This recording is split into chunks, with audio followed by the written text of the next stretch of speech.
qui n'ont pas de... C'est bon, l'enregistrement a démarré. Donc, on est là-bas dans la bibliothèque hier. Bien. C'est un mahamar que le rabbi a prononcé, comme on peut le voir, la même griout que cette année, Shabbat Hagadol, Yud Nissan.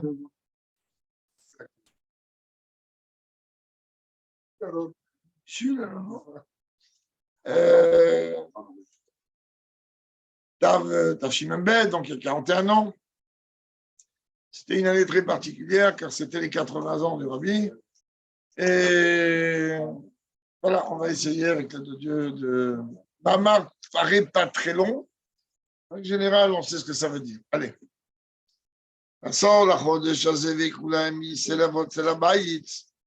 Il est ramené là-bas dans Parashat Bo que Dieu vient ordonner, par l'entremise de Moshe Rabbeinu, que le peuple juif prenne un agneau le 10e jour du mois de Nissan, un agneau par famille. Et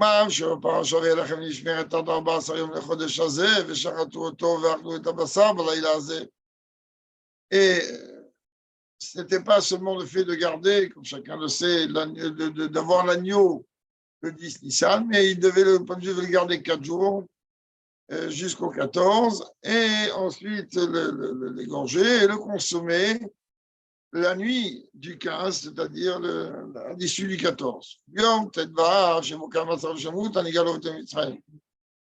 la nuit, nos ancêtres ont consommé l'agneau pascal, c'était même vu cette année, donc c'était mercredi soir.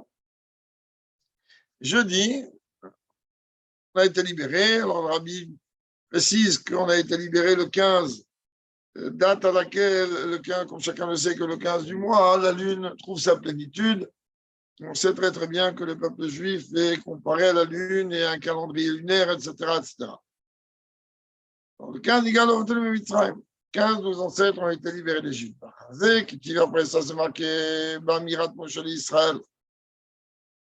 Moshe vient dire au peuple juif,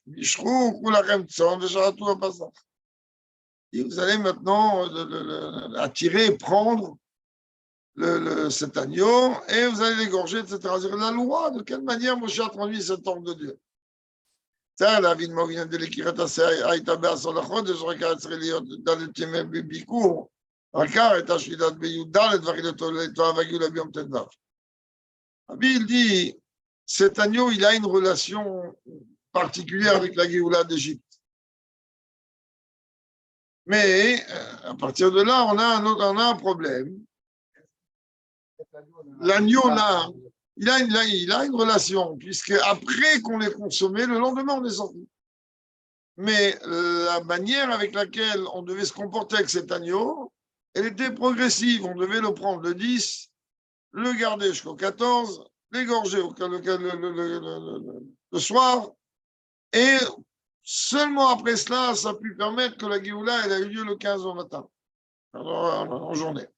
גם ידוע מה שהקשה בזוהר על לשון הכתוב בעשור לחודש הזה.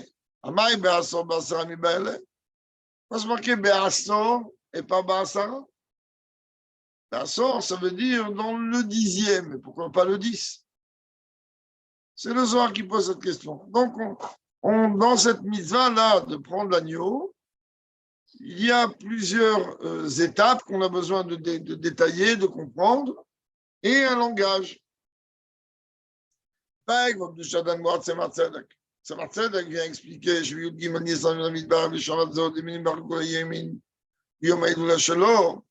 c'est très bien que le 13 Nissan, donc la veille du 14, c'est le jour de la Eloula du Tzemar Tzedek. Et Agav, c'est aussi le jour de l'Eloula de Rabbi Yosef Karo, comme le Rabbi vient rappeler qu'il est rapporté, écrit dans la Megillah, Vaïkarou à Sofrim, les scribes les a appelés auprès du roi, furent convoqués auprès du roi, et le rabbi il dit que ça fait allusion au Tzemar Tzedek et à Rabbi Yosef Karo qui a été appelé les scribes. On sait très bien que la Torah du Tzemar Tzedek est une Torah d'une vasteté assez importante. Sans compter Aga, bien que le rabbi ne le rapporte pas dans le Mahamar ici, le 14, c'est la Yula du Rambam. Donc, Donc, on est en train de me dire que le Tzemar Tzedek, lui, il explique. Et étant donné que, comme on le répète à toutes les Dvadout, le Shabbat, il bénit tous les jours de la semaine qui vient et il élève tous les jours de la semaine passée. Donc, ça veut dire que ce Shabbat-là, il a une relation, oui, avec le Tzemar Tzedek, puisque c'est un jour des Loula, et c'est le jour des Loula, c'est un jour très important. Alors, le Tzemar Tzedek explique dans la Torah, parce que moi, je regarde tout un Ramaz, le Pirush la Zohar, de Netilat Aser ou le Winyan Birou Lipat Nonga. Il explique tout simplement que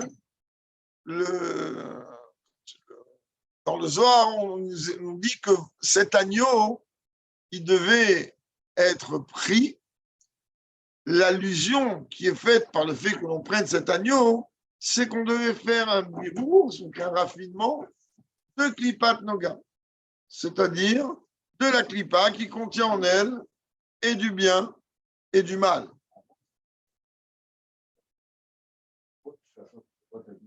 Oui, mais il va le dire, il va le dire tout de suite. Il va le dire tout de suite. Le birou, tu vas commencer. On n'est pas en train de parler maintenant du birou de Shoshklipotat Meot, comme il va l'expliquer. On est en train de parler maintenant du birou de Klipat Noga, parce que le C, un agneau, c'est cachère, et c'est parfait, c'est ce qu'on veut. Mais quand il est utilisé du côté des Égyptiens, donc il est totalement négatif. Donc c'est l'aspect négatif de Klipat Noga. Et lorsqu'il va être utilisé par nous, peuple juif, alors on va retirer l'aspect positif de Klipat Noga.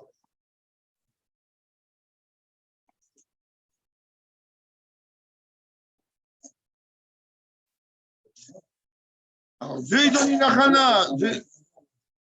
Oui, là on est en plein dedans. Donc Dieu il donne une achana qu'on va sortir progressivement de cette clipote-là. Il dit, mais va baser. Et là-bas, donc, le Zohar explique, c'est Marcel qui rapporte ça. לג' ימים מחר בעשור לחודש היה העסק להפחית קליפת נוגה מג' קליפות הטמאות, הידי התקפיה. Le Rabbi, il dit, ben, c'est pas compliqué. 3 jours, les 3 premiers jours, du 10 au 13, il fallait faire une distinction entre klipat noga, c'est-à-dire une klipa, ça s'appelle la traduction de klipat noga, c'est une klipa lumineuse, entre une klipat noga et shlosh klipot atmeot. De quelle manière? Par le fait de briser. Itkafia, c'est une brisure. Alors, pendant les 3 premiers jours, on brise cette clipa-là, et après, le 14, on peut l'élever dans la Gdusha. סגור את הדלת בבקשה. שערי קליפת נוגה יכולים להפכה לקדושה. Car oui, Klipat Noga, on peut, oui, transformer et élever dans la sainteté. Et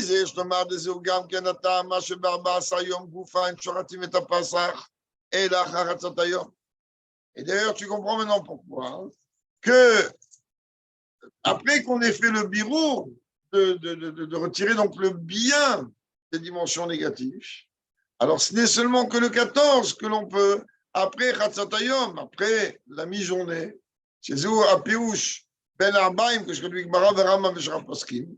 C'est quoi Ben Arbaim? Ça veut dire à Chatzot, après Chatzot. Vélo livre Chatzotayom, et pas avant Chatzot. Qui Klipat Noga et Prinatet Sadat Tovera. On sait très bien, ça c'est un secret pour personne. D'où elle émane cette Klipat Noga, cette clipa lumineuse qui contient du bien et du mal, ben, tout simplement de sa source, c'est quoi? C'est l'arbre de la connaissance du bien et du mal. Ça veut dire que cette clipa, que l'on veuille ou non, contient aussi du mal en elle.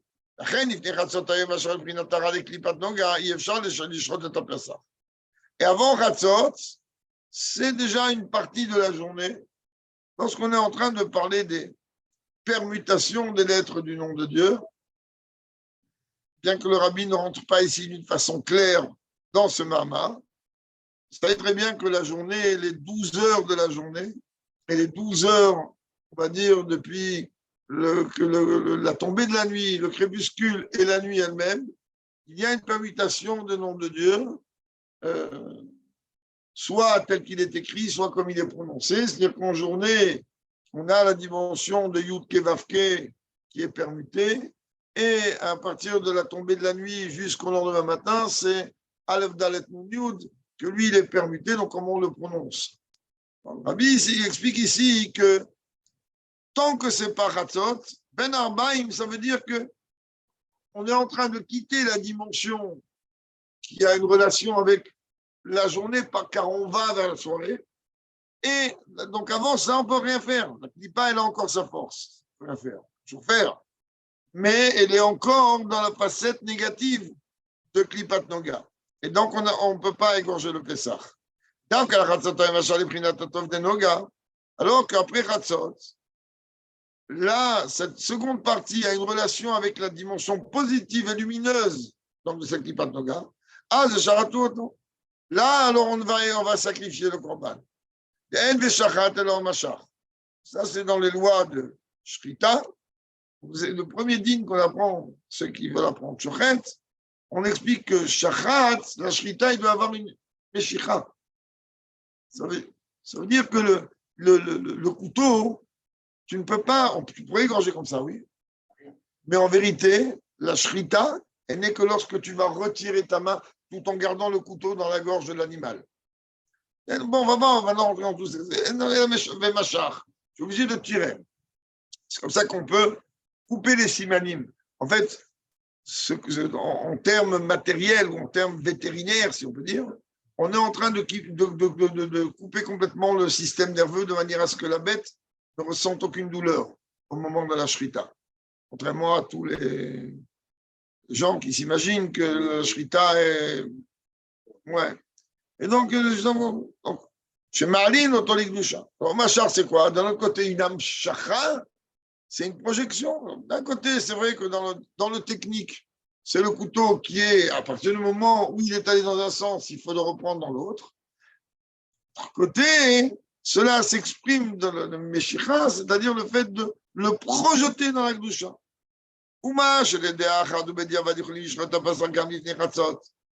Et en vérité, même s'il y a une opinion, au sens halachique du terme, qui permettrait, dans des cas particuliers, de sacrifier le Korban Pessah avant Chatzot, il faut que tu comprennes qu'en général, la globalité de la journée du 14, Sad, elle est liée avec l'Ipat Noga. Donc, il y a un travail à faire, on pourra toujours améliorer. Bon, quand on fait dans la première partie, alors il y a beaucoup plus, une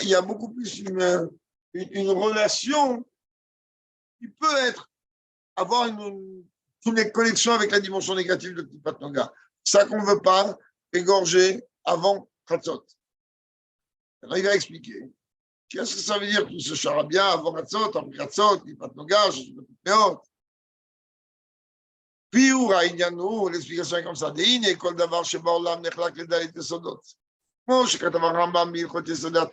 savoir que toute création, tout ce qui est appelé création, elle est composée de 4 éléments. Même l'être humain, il a les 4 éléments en lui. Il y a l'eau, la terre, l'eau, le feu, l'air.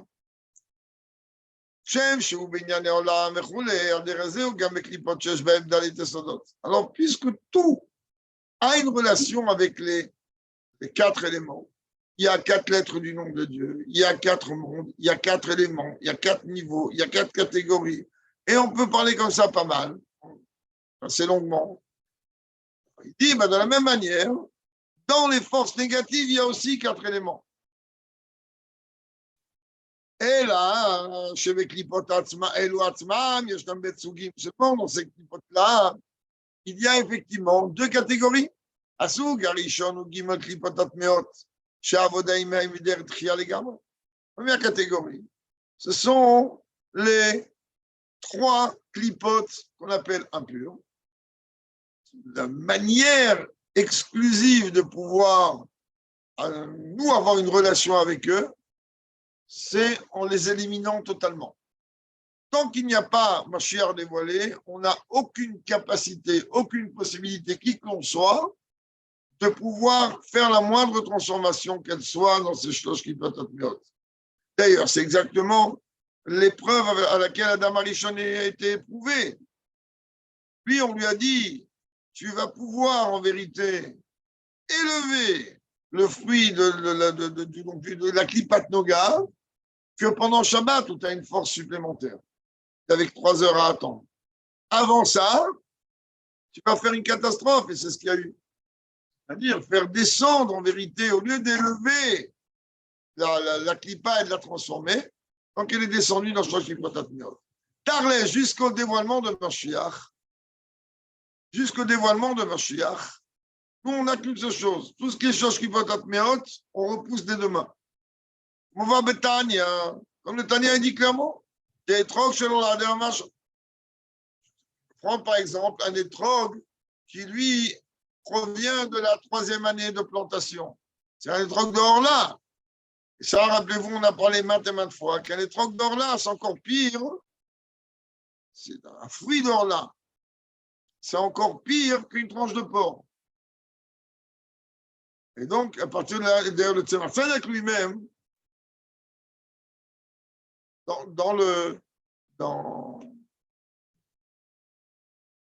un des mamarim d'Oratora, je ne me rappelle pas lequel, je sais que je l'ai étudié, du Tzemach Tzedek, il prouve que le porc, il provient de la partie négative de Klipat Noga et pas de Shosh Klipotat Meot. Alors que Orla, c'est Shosh Klipotat Meot Mamash. Comment l'une des réponses que le Tzemach Tzedek apporte, il dit pas seulement parce que Chazir, c'est les mêmes lettres que Yarzor, et que ça sera la première bête qui sera autorisée dès que Mashiach sera dévoilé, c'est pas que ça. Il dit, il a le sabot fendu et il a le système ruminant, mais il ne fonctionne pas. C'est-à-dire, le porc, il a un système ruminant, mais qui ne met pas au travail. C'est-à-dire, naturellement, sa nature actuelle est que le porc ne rumine pas, bien qu'il ait le nombre de poches nécessaires pour ruminer. Et donc, il explique que c'est la partie négative de Klipat Noga. Il dit ici, donc on sait très bien que Shlosh Klipot Atmeot, on n'a aucun travail à faire avec. Le seul travail qu'on a à faire avec, c'est s'en éloigner. Pareil pour tous les interdits de la Torah. Pourquoi Dieu interdit, il a que ça à faire? Il a du temps à perdre, le bon Dieu, qui va venir nous interdire 1, 2, 3, 4, 5. Dieu, il nous interdit que des choses pour lesquelles on n'a pas la capacité de faire quoi que ce soit avec. Alors, puisque jusqu'à maintenant, jusqu'au moment du dévoilement concret de Mashiach et effectif, on ne peut rien faire avec ça, donc ça devient interdit. Asuga Sheni, ça c'est le premier quand on parle de Shosh Klipotat Meot. Asuga Sheni ou Klipat Noga. Deuxième catégorie des forces négatives, c'est cette Klipat Noga qui n'est pas lumineuse. Sheesh Batov, elle contient du bien. Et à partir de là, on peut l'élever.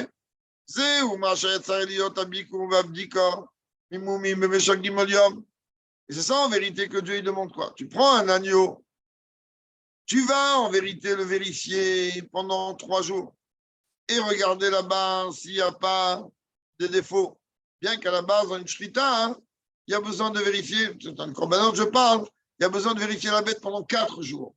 C'est l'une des raisons pour lesquelles que le Sheikh Chabad, le minhag, il est que les slichot, il faut qu'il y ait, elle démarre Motzei Shabbat quoi qu'il arrive, mitzvah de pismon, Motzei Menucha, Kidam Nucha Tchila, c'est-à-dire l'une des filotes, on dit à Dieu, c'est à l'issue de Shabbat qu'on s'adresse vers toi, mais s'il n'y a pas au moins 4 jours, alors on prend une semaine avant. C'est-à-dire, si Rosh Hashanah ne va pas tomber le premier jour, jeudi, on n'a pas au moins 4 jours, dire dimanche, lundi, mardi, mercredi de Slichot, alors on est obligé de démarrer avant.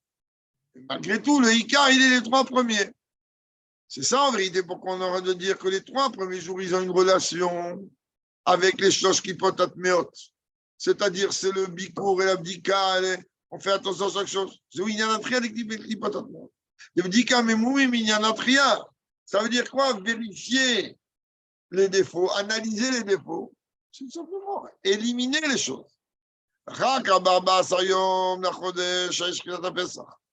Mais le quatrième jour après la vérification, donc le lendemain, là, il y a le sacrifice de Pessah. Chez Zéouala de Klipat Noga, c'est-à-dire, en vérité, on est en train d'élever la Klipat Noga, c'est-à-dire le positif qu'il y a de Klipat Noga. Et enfin, quand tu veux Tedvav, voir qu'il a tapé sur Shinaï Tafra. Tedvav, tu arrives déjà au niveau du tzaddik, c'est-à-dire que Tedvav, c'est déjà le moment dans lequel on va consumer et consommer le Korban Pessah, comme on le voit tous les matins dans la Mishnah. Alors, le Korban Pessah, et la Tseli, et la Limouyav, et la Tratzot, avec tous les yanim que cela comporte.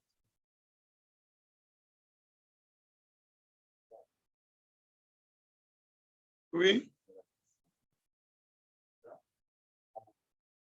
mais pas toutes.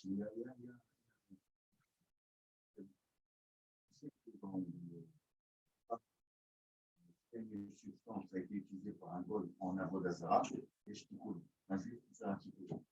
Si un juif, il a fait l'avodazara, il n'y a aucun tikkun. Shirato, Zokaparato, on le dit dans Yamamela. Car le sait, c'était aussi avodazara chez les juifs. Et qu'on a pu faire le tikkun. C'était pas. Quand on est en train de parler qu'on ne peut pas faire un tikkun chez une avodazara qu'un juif a utilisé, on est en train de parler de quoi? D'un objet spécifique, d'un élément spécifique. On n'a pas vu qu'ils ont pris tous les agneaux d'Égypte et qu'ils ont fait Avodazara. Donc à partir de là, l'agneau en lui-même, quand on le compare à Klipat Noga, en lui-même il est positif, il n'a pas de souci. Ah, il y a une kavana derrière quand on est en Égypte. Cette kavana, c'est vrai, ne touchez pas seulement les goïms, mais touchez le peuple juif. C'est pour ça que Dieu leur a dit, vous devez aller pas seulement le garder chez vous, parce que planquer un agneau, allez, on va dire qu'on arrive à la fin des plaies, on arrive presque vers la balance d'Égypte. Le peuple juif, il a un petit peu plus d'assurance, mais il a quand même peur. Là, il devait dire, tu sais quoi, ton Dieu, on va le sacrifier au nôtre. C'est-à-dire, il y a une itafra ici totale. Au début, il y a la itkafia, on va se briser et briser l'Égyptien. Et après, on va totalement transformer. Ah, c'était un Élil. Et bien maintenant, c'est devient comme un Pessah. Alors après qu'on ait passé le cap de Itkafia, qu'on a brisé, après qu'on a passé le cap de Itafra, on a transformé. Ben là, automatiquement, le jour de Teidvav, donc automatiquement, ce jour-là, la Géoula effective, elle arrive. C'est ça que c'est marqué dans la paracha, le 10e jour du mois. Que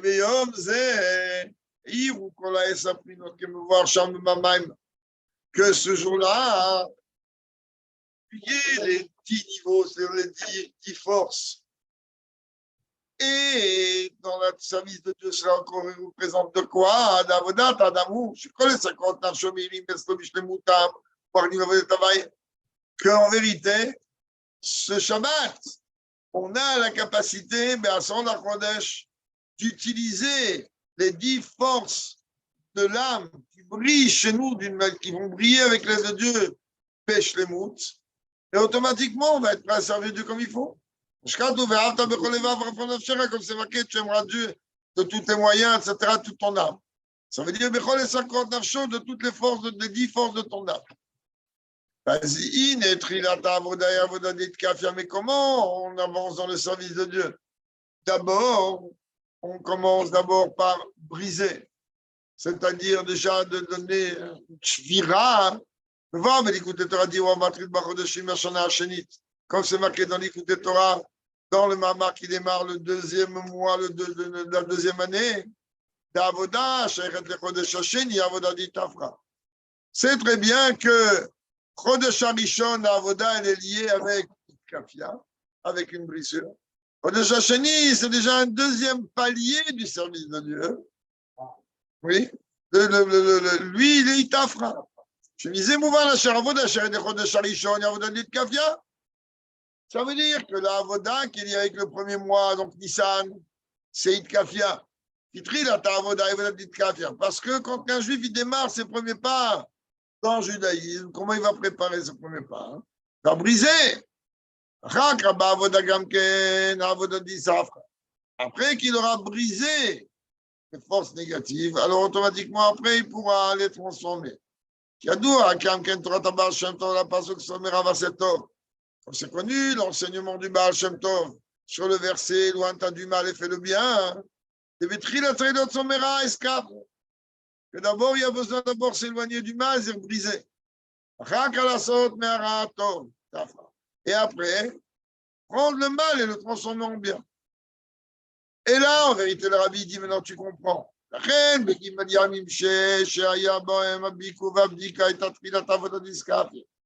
Les 3 premiers jours du 10 au 13, là-bas où la bête devait être inspectée si elle était apte à un korban, c'est quoi? Ça représente en vérité la dimension de se briser, donc se rappeler, se prendre conscience que cette bête-là, on va la donner à Dieu. Et ensuite, et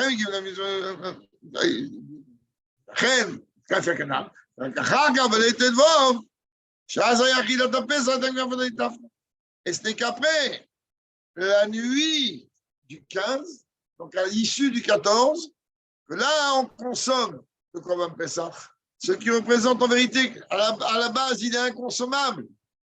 Si c'est une avodah zara, alors ce n'est pas consommable.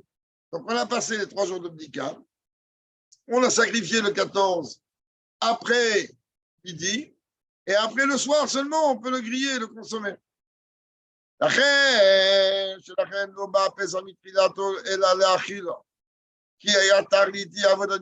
pour ça qu'en vérité, le Korban Pessah, c'est quoi?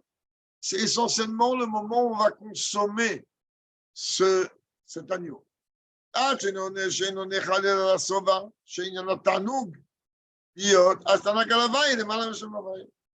en vérité, le Korban Pessah, il devait être consommé quand? Après le repas, ça ne devait pas être un repas. Le Korban Pessah, lui, ce qui représente aujourd'hui, et si Dieu veut que cette année on mangera un Korban, mais ce qui représente chaque année jusqu'à cette année, la ficomane. La ficomane, on n'a pas le droit de rien manger après.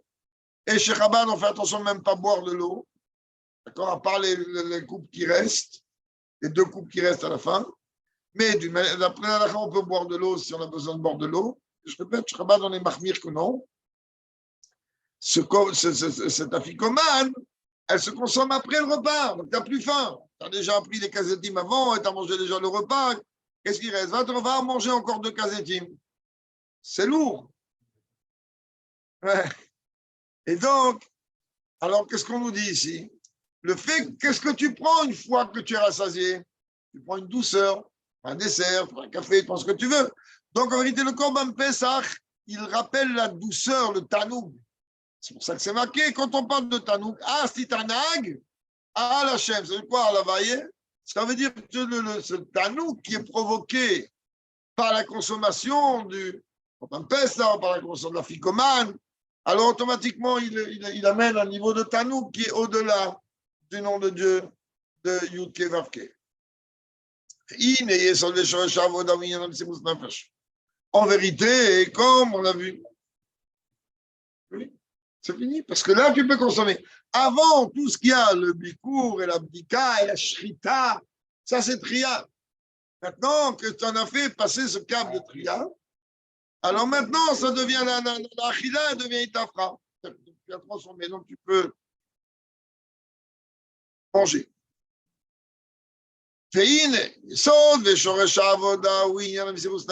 On sait très bien que la base et le fondement du service de Dieu, c'est la dimension du don de soi.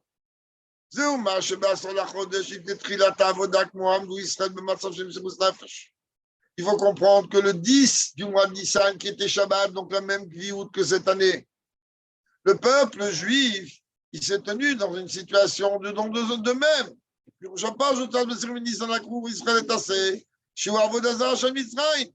Comme chacun le sait, qu'on l'a dit et redit, le 10 du mois de Nissan, on devait prendre l'Avodazara d'Égypte. Et ça, ce n'était pas facile. Qu'on comprenne ou qu'on ne comprenne pas l'état d'esprit d'un Eved, quelqu'un que Dieu préserve, qui a fait de longues périodes d'emprisonnement, il a besoin de beaucoup de temps avant de se réhabiliter à comprendre qu'il est libre. Quand on a passé 210 ans, génération après génération, d'esclavage, sortir cet état d'esprit, c'est un état d'esprit très, très compliqué. Et pourquoi, encore une fois, chercher très, très loin, et prison ou pas prison? Déjà, je ne vais pas revenir sur ça, mais quand j'étais en Ukraine, vous allez en Ukraine, vous voyez là-bas que même s'il n'y a plus tout, soi-disant, officiellement, tout est normal, les Juifs peuvent faire ce qu'ils veulent, pas de la guerre maintenant, je suis en période de non-guerre, là-bas, il y a encore cette dimension de KGB. C'est comme on a déjà dit, les douaniers, quand il y a eu l'ouverture des frontières en Europe, il y avait la douane volante. Là-bas, c'est pareil. Le TDF, c'est pareil. Soi-disant, ils te disent que c'est pareil, un juif, il n'est même pas encore sorti à ce stade-là. Shabbat, on sait qu'on va sortir. On n'est pas encore sorti. Alors, on est encore avec cet état d'esprit de prisonnier, d'esclave, de quelqu'un qui sait que de cette Égypte-là, aucun esclave n'a pu se sauver. Et quand même, on me demande de faire quoi? On me demande de faire un acte de fou. On me demande de prendre la divinité des Égyptiens et de la garder pendant plusieurs jours. Ça ne s'est même pas fait vite. Donc, c'est une chose d'affiche. Moshe, et d'ailleurs, Moshe même lui-même, il a dit à Paro, tu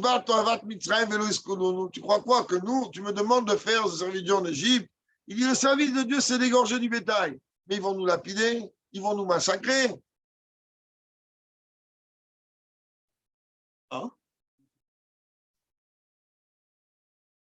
Non, parce que toi, tu dis, mais d'où tu tiens que c'est une sakana qui vont garder le sel de Mitzrayim?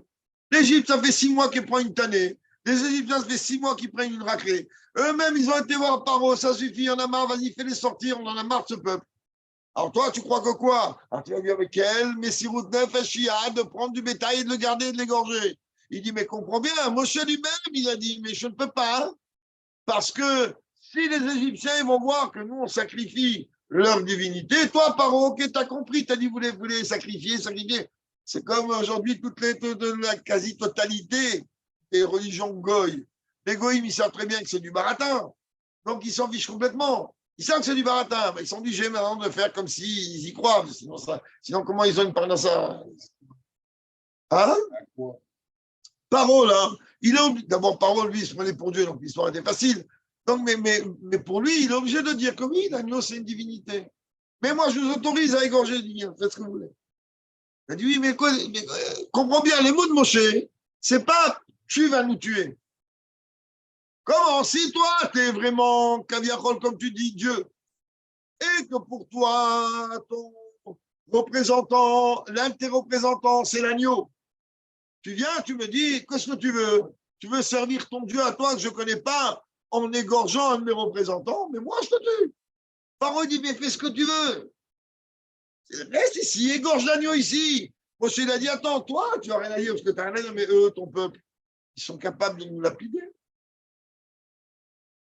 Donc, tu vois bien la parenthèse que le Rabbi rapporte ici. C'est pour appuyer la Nekouda, c'était oui, mais c'est votre nefesh.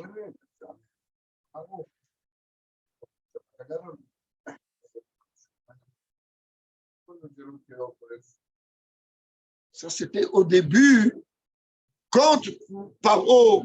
Quand j'avais l'injonction de Dieu, tu prendras un Z. Non, ça c'était avant. Jusqu'à nous, c'était bien avant. Au début, il a dit écoute, tu dialogues quand il dit est-ce passe au bout de la deuxième ou troisième clé. Il a dit laisse-nous partir. Il a dit pourquoi? Il a dit Nisbar, Hachem lequel on va sacrifier, faire des offrandes à notre Dieu. Il a dit fais-les là, tes offrandes. On s'en fout de la religion. Alors, il a dit alors quoi? Il a dit ok, toi, tu m'autorises, mais eux, ils sont sérieux, ils y croient. Attends. Non, Shabbat Agadol, sa grandeur, elle n'est même pas donnée à Messirut Nefesh. La grandeur de Shabbat Agadol, c'est le Yud qu'il y a dans les Hodoud, dans les 26 Hodoud à Shem Kitov. C'est les Makim Mitzrayim Korem. Ça, c'est le Shabbat Agadol. C'est la dimension, la grandiose de Shabbat Agadol. Il y a un fort, je vais s'y prendre. Alors, Rabbi dit comme c'est rapporté un Medrash qui dit que lorsque les Égyptiens ils sont venus voir les Juifs et qu'ils ont dit, qu'est-ce que vous faites avec ça, avec l'agneau? Ils étaient obligés de leur répondre, on va l'égorger pour notre Dieu. Donc, il y avait ici un Yann Messiros Nefesh. On va dire que dans la fête, on dit un peu ça, quoi. C'est une sorte d'Égypte. Malgré qu'on est. Il y a un peu un esclavage. Pourquoi une sorte d'Égypte? On est en Égypte. Voilà.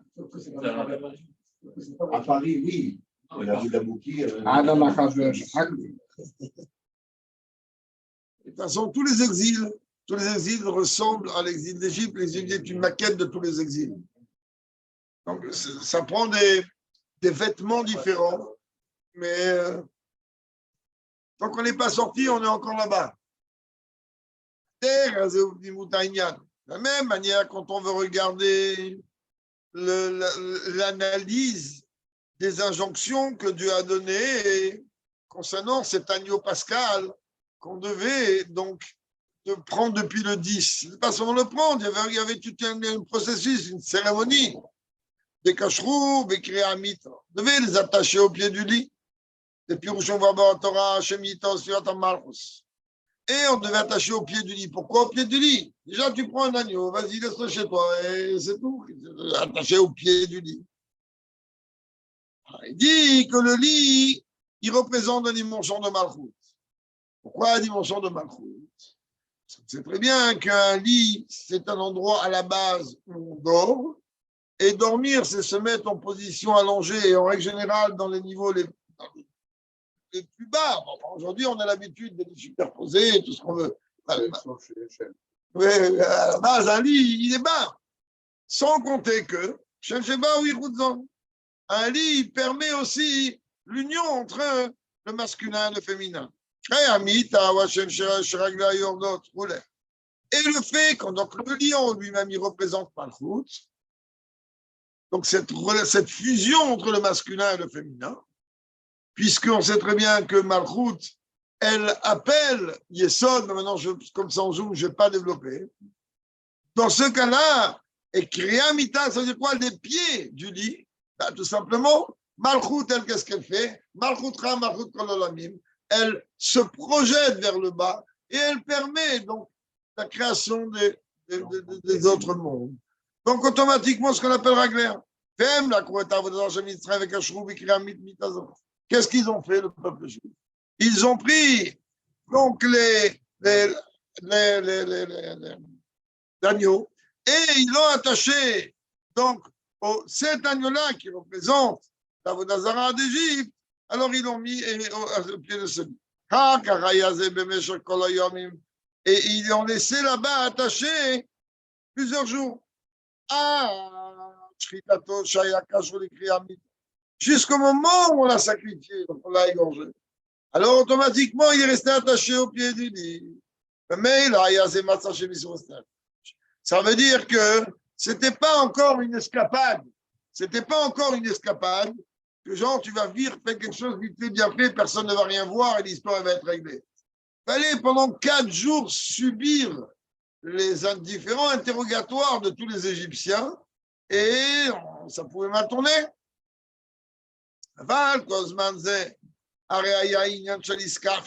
Donc, il est clair et net que pendant tout ce temps-là, il y avait le sujet donc, de se briser. Et après, en vérité, c'est de précéder ce travail, c'est-à-dire de briser les 3 clipot meot pendant les 3 premiers jours qui sont la bdika, etc. Et on prend le cas de 14e jour du mois tout de suite après Chatzot. C'est là qu'Atzlon Imshechi Kroad Lekita Shtishit. On sait très très bien que là-bas, la Mishnah dans Psachim, elle rapporte qu'il y avait des kitot, parce qu'on était rentré par équipe dans le Beth Amikdash. Il fallait ensuite donner le temps de nettoyer, etc. Alors, il dit, bon, il y en a qui... Les fainéants, on dit, bon, ça va, on peut passer les derniers. Et donc, après toute cette avoda-là, oui, on peut égorger cette dimension d'idolâtrie. Oui, oui, oui. Pashtout. Derrière Zeugamba Veidosod, c'est de la même manière concernant notre service de Dieu, que dans chaque génération, la Zaken précise, nous produit en chaque jour. Un homme, il doit se considérer lui-même comme sorti d'Égypte. Chaque jour, on doit savoir briser une partie négative de nous et automatiquement passer à un cap de transformer au moins une partie de ce qu'on a brisé.